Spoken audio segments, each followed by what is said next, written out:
Floor మొత్తం ఆయిల్తో oil పడి ఉంటుంది. వారానికి ఒకసారి మాత్రం ఖచ్చితంగా గ్యాస్ దగ్గర ఉండే టైల్స్ అన్ని కడుక్కుంటారనమాట. ఇప్పుడైతే కిచెన్ ఇవన్నీ సామాన్లన్నీ క్లీన్ చేయాలి. క్లీన్ చేసేసి సెల్ఫ్ల కింద ఉండే సెల్ఫ్లన్నీ వారానికి ఒకసారి వెనిగర్ లిక్విడ్ సామాన్లు లిక్విడ్ కంఫర్ట్ వేసి తురుతానమాట. కొద్దిగా రావు, మీరందరికీ కూడా నచ్చుతుంది. చూడండి ఇదంతా ఇప్పుడు క్లీన్ చేద్దాము. చూడండి లాస్ట్లో వీడియో పెడతాను. మొత్తానికి అయితే క్లీన్ చేసేసానండి. ఈ సింక్ దగ్గర కూడా ఇక్కడ మరక ఉంటుంది. ఆ మరకను కూడా ఆ లిక్విడ్ బాత్రూమ్కి వాడే లిక్విడ్ వాడి యూజ్ చేసి అంతా క్లీన్ చేసుకోవచ్చు. నేనైతే ఎప్పుడు క్లీన్ చేస్తాను, కానీ ఈ టైల్స్ మాత్రం వాడకూడదు. ఇది మొత్తానికి అయితే క్లీన్ చేసేసినాను. నాకెందుకో ఒకసారి బాధ అవుతుంది. అందరూ మనోళ్ళే కదా అని అనుకుని అన్ని విషయాలు మనం షేర్ చేసుకుంటాం, కానీ వాళ్ళు మన అవసరానికి వాడుకొని వదిలేస్తారు. ఎందుకంటే మా ఫ్యామిలీకి బాగా అర్థమైంది. అందుకే లోకి నేను పిల్లలు మా ముక్కుగాడు అంతే, ఎవరు లేదు. చూడండి వీడియో తీద్దాం డాడీ ఉన్నాడు ఇదిగో. అందుకనే ఎవరి గురించి పట్టించుకోకుండా ఇంట్లో ఉండి ఇంట్లో వీడియో చేసుకుంటా ఎరుముకుతాం పిల్లలతో నేను చేసుకుంటా సంతోషంగా ఉంటానన్నమాట. ఈరోజు వీడియో ఇదే. చూడండి మీకు కూడా నచ్చుతుంది. ఇట్లా సామాన్లు ఎందుకు ఆరబెట్టుకోవాలంటే ఆ నీళ్ళన్నీ ఈ సెల్ఫ్లో పడి బొద్దింకలు ఎక్కువ రావడానికి అవకాశం ఉంటుంది కాబట్టి అవి ఆరిన తర్వాత మాత్రమే ఈ సెల్ఫ్లో పెట్టుకోవాలా. చూడండి మనము క్లీన్ చేసుకోవాలంటే కొత్త కొత్త వస్తువులు ఏం కొనాల్సిన అవసరం ఏం లేదు.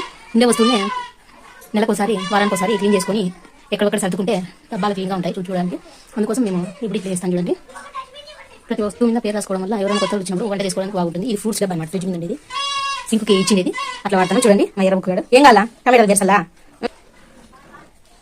వెనిగరు లిక్విడ్ కొంచెం కుకింగ్ సోడా వేసుకొని క్లీన్ చేసుకోవాలి.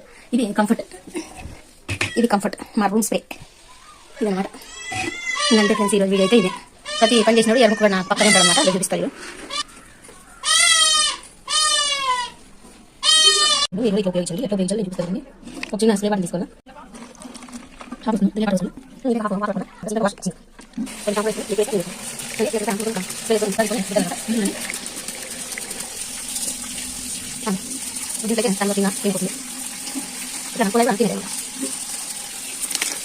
వేసుకోవచ్చు.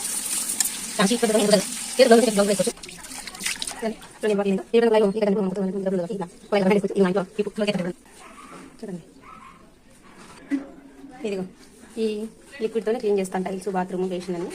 బాత్రూమ్ స్ప్రే చేసుకుంటాను.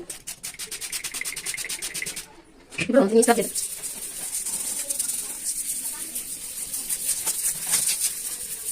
మొత్తానికి మూడితే వస్తాను అనమాట. ఒక 2 టైం చేసుకొని క్లీన్ చేసుకోవచ్చు.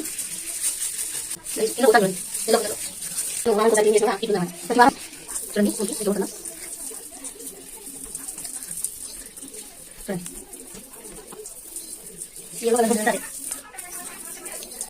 మళ్ళీ ఒకసారి క్లీన్ చేస్తాను. చూడండి మొత్తానికి అయితే క్లీన్ చేసేసాను. రాయి కూడా ఇట్లా క్లీన్ చేస్తాను. ఇట్లా క్లీన్ చేసిన ఇది కూడా కొట్టచ్చు అనమాట. కొట్టేసి ఓకే ఇంట్లో రైస్ వాడు చూడండి రోజు కూడా వాడచ్చు. ఇవి ఒక వేసేసాను క్లీన్ చేసేసాను. మొత్తం చెట్లు కూడా చాలా క్లీన్గా శుభ్రం చేసుకోవచ్చు అనమాట. ఓకేనా చూడండి ఇది పెట్టే బాత్రూమ్ తీసుకుని వస్తున్నాను. ఇంట్లో ప్యాకింగ్ దీంట్లో ప్యాకింగ్ చేసి ఇది ఇలా ఉంటుంది. తీసి బెడ్రూమ్లో పెట్టేసి ఇలా బాక్స్ పెట్టేసి పెట్టాను. చూడండి ఇట్లా తగిలేసుకుంటే మంచి చూడండి ఇట్లా తగిలేసుకుంటే స్మెల్ వస్తుంది. ఈ బట్టర్ఫ్లైస్ మధ్యలో అది పెడితే మంచి సూపర్గా స్మెల్ వస్తుంది అనమాట. అంటే